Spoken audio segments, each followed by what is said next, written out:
I then heard something like a slow clap from the darkness. Good. You did what you had to do. I respect that. Said the voice. Who are you? Just an interested party. Interested in what? Getting out of here. I focused on where I thought the sound was coming from and only got more darkness. Why can't you get out of here? You know damn well why I can't get out of here. He bellowed, the sound of his voice distorted and cracked. How can I help you then? Make a wish. Get me out of here. Any wish and I'll grant it. All you have to do is break those bindings. I began inching back towards the slightly bigger opening down there. Don't do that. You've already seen the preview of what is to come if I cannot use you. I didn't see the point of talking to whatever this thing was anymore. If I had an opening to escape, I may as well take it and see what happened. I broke for the tunnel. The voice became tangible, and a piece of the wall I scanned and surveyed quite a few times erupted in movement. I was staring at a creature so big that its knee came to my head. It just stood there unmoving until now. Something man-like lumbered over to me in the darkness, and I felt the overwhelming oppression of the thing's immense size. As I dove for the tunnel, I saw a fist the size of a wrecking ball slam inside behind me, rattling the structure. I ran on unsteady legs down something that felt like a hall, going a place I did not know where. All I could hear was the erratic sounds of my breathing, my muddy footsteps, and the angry rumbling that pulsed throughout the cave, whose origins seemed to come from every direction. The light atop my head was pulling double duty, putting me just ahead of the bizarre twists and turns this place was making. I noticed that the primitive carved-out passageways were slowly becoming more deliberate and man-made. It almost made me breathe a bit easier until a huge fist broke through the mud, nearly flattening me. Don't run, mortal. This could be so much easier if you did what I asked. What is it you want, and I can provide for you? It said loudly. I could hear its thunderous voice rattling the walls. Even if you do find a way out of here, you'll never be free of this place. Your obsession will drive you right back here to a place like this to be killed by a creature much like me. You don't know what it is you're fighting for, Zach. You don't know what it is you're fighting for, Zach.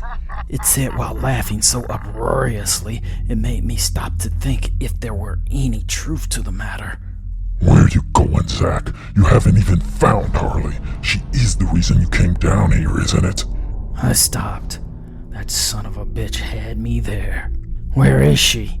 I yelled while making sure not to stay too still, lest I get smashed by a wrecking ball-sized fist.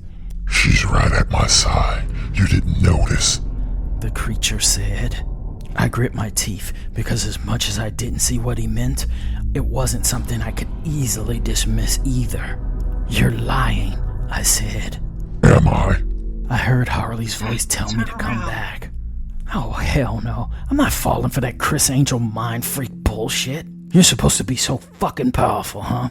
Then why did dirt farmers trap you in a cave?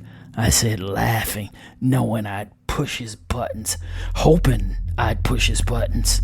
An angry fist slammed into the tunnel. It didn't stop with the hole. It drug its massive hand inside the human ant farm. I looked on with my weak headlight for any other option in getting out of there. When I turn you, I'm not even going to send you out. No, I'm going to make you my cock butler. You'll be scrubbing my balls for all eternity. You like men fondling your nuts, do you? I said, making sure I was in a completely different side of the tunnel. A hand busted through the wall. I ran. I saw where the tunnel pushed out into deeper depths, and I made a break for it. All the while, the creature's hand struggled and stretched, making new passages. He didn't stop the same as he did last time. He must have put his entire arm into this thrust. I had little room to run and very little light to see. I pressed on, further and faster, when the beast's appendage knocked place collapsed on itself, little by little, the more he stretched out his massive arm.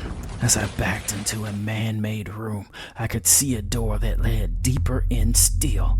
Its hand reached out for me as I charged for freedom. As I slowed, attempting to evade the collapsing ceilings, I felt the air displace as his fingers brushed at my back. I fell over just from the light nudge in the uneven ground, and the muddy hand was poised to clench and squish me like an insect. All it needed was an extra inch, but fortunately for me, he didn't get it. The collapsing tunnel proved to be too heavy a burden, even for something as gigantic as he, and he stopped moving completely. I pushed back on my hands and knees and managed to scramble through the still collapsing tunnel system. I dove for the doorway as the stone and mud closed off that direction completely. I was hoping for that effect, even though I was just as likely to be buried alive as it was. I began walking for what seemed like hours, and I had no illusions that I must have found myself in the maze of Laveau's tunnel system.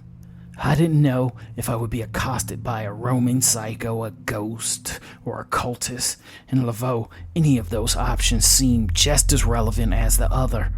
As luck would have it, I managed to push my way out after hours of being lost. I made my way through a cavern entrance that was connected to an old fortress whose purpose I couldn't hazard a guess at. I was on the outskirts of Laveau, and it was clearly early morning. I just walked back to the city proper and figured I'd get something to eat at their one diner.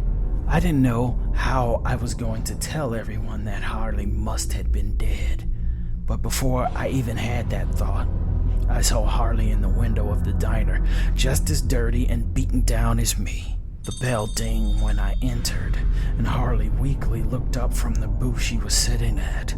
I sat down and started looking at a menu. She looked at me and said, "Okay, maybe I shouldn't have come to Laveau." and just getting her to admit that may have been worth it.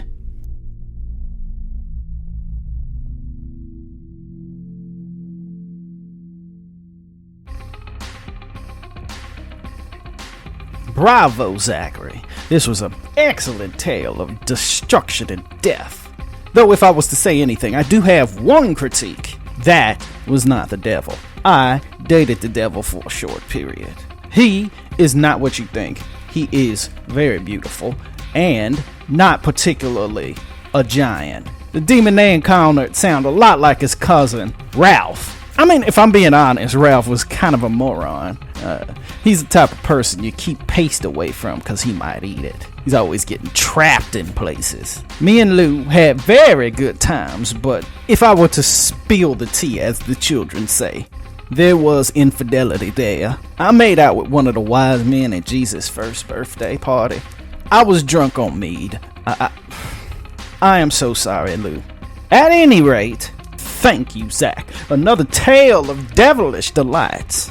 I had a good fright. So I say on to you, children. Good night.